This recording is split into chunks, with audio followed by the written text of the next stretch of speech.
Gini deh, fokus itu sebenarnya bukan bakat loh, tapi sebuah sistem yang bisa kamu bangun sendiri. Nah, dalam beberapa menit ke depan, kita bakal bedah bareng-bareng gimana caranya membangun sistem itu satu persatu, biar kamu bisa keluarin potensi terbaikmu. Pernah nggak sih kamu ngerasa di akhir hari capeknya minta ampun, tapi pas lihat to-do list kok kayaknya nggak ada yang bener-bener kelar ya? Kamu itu kejebak dalam apa yang namanya pekerjaan dangkal. Sibuk balesin chat, balesin email, tapi nggak ada kemajuan yang berarti. Ini jebakan zaman sekarang yang bikin kita ngerasa sibuk, padahal aslinya cuma lari di tempat. Nah, kalau pekerjaan dangkal itu masalahnya, maka deep work atau kerja mendalam ini solusinya. Yuk kita selami bareng, apa sih konsep intinya? Simpelnya gini, ini tuh kondisi di mana kamu bisa benar-benar tenggelam dalam satu kerjaan susah tanpa sedikit pun lirik-lirik HP atau buka tab baru. Ini semacam superpower di dunia yang penuh distraksi kayak sekarang. Hasilnya, kualitas kerjaan top, tapi selesainya lebih cepat. Dan ini nih poin yang paling penting, kemampuan buat fokus itu bukan sesuatu yang kamu punya atau nggak punya. Anggap aja kayak otot. Sama kayak otot di badan, dia bakal lemes kalau kamu terus-terusan kasih distraksi. Tapi bakal kuat banget kalau kamu latih secara rutin. Oke, terus gimana mulainya? Nah, kita masuk ke langkah praktis pertama nih. Untuk membangun sistem ini, kamu butuh fondasi.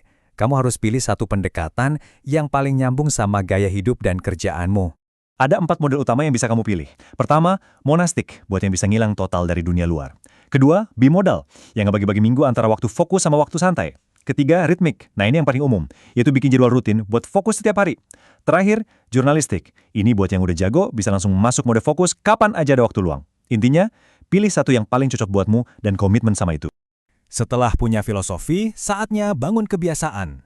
Ritual ini tuh kayak tombol on buat otak kamu. Ngasih sinyal, waktunya fokus nih. Jadi semacam autopilot buat produktivitas, biar kamu nggak perlu mikir-mikir lagi buat mulai. Hal pertama dalam ritualmu adalah kejelasan. Sekali lagi, jangan pernah mulai sesi fokus dengan tujuan yang ngambang kayak ngerjain laporan. Itu terlalu abstrak, ganti jadi sesuatu yang super spesifik. Menyusun draft pendahuluan dan 2 subbab pertama. Perbedaannya gede banget karena otakmu jadi tahu persis garis finishnya di mana. Ritual peluncuran kamu nggak usah ribet, serius, malah makin simpel makin bagus. Cukup 3 langkah. Siapkan pemicu, misalnya bikin kopi. Tulis tujuan spesifikmu tadi, terus setel timer. Udah, gitu doang. Ritual ini ngilangin proses ambil keputusan, jadi energi mentalmu bisa full dipakai buat kerja. Sama pentingnya kayak memulai ya, mengakhiri.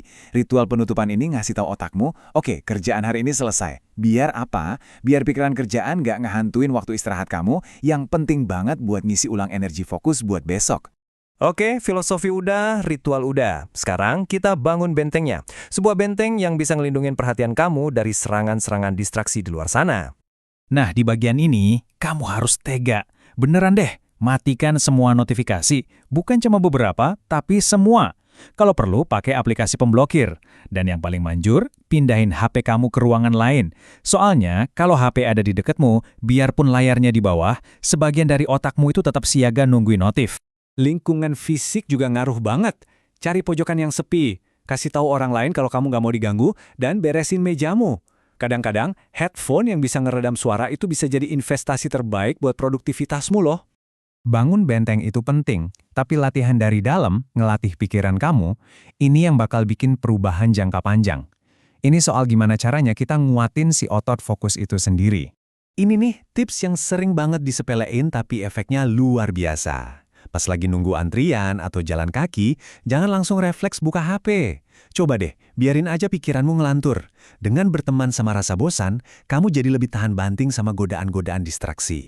Ini soal perubahan cara pandang yang kecil tapi dampaknya gede.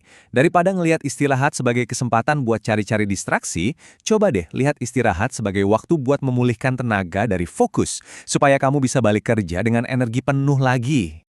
Kalau kamu baru mulai, jangan maksain diri langsung fokus 3 jam. Itu sih cari penyakit, hehe.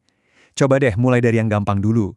60-90 menit itu udah pas banget buat pemanasan, biar otot fokusmu nggak kaget. Oke, kita udah bahas filosofi, ritual, benteng, sama latihannya. Sekarang, ayo kita rangkum semuanya jadi satu rencana aksi yang bisa langsung kamu coba hari ini juga. Ini dia, rencana 4 langkah super simple. Malam ini, tentuin tujuanmu. Sebelum tidur, siapin medannya. Besok, tinggal eksekusi. Dan setelahnya, apresiasi dirimu sendiri. Jangan ditunda-tunda lagi ya.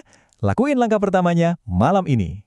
Sebagai penutup, aku mau ninggalin kamu dengan pertanyaan ini. Coba deh pikirin. Proyek impian kamu, skill baru yang pengen kamu kuasai, atau masalah rumit yang pengen kamu pecahin. Bayangin kemajuan luar biasa yang bisa kamu raih kalau kamu bisa nyisihin 1 jam, cuma 1 jam, yang benar-benar fokus tanpa gangguan setiap hari. Ini bukan cuma soal jadi lebih produktif, ini tentang menciptakan hidup yang lebih berarti. Keren banget kan potensinya?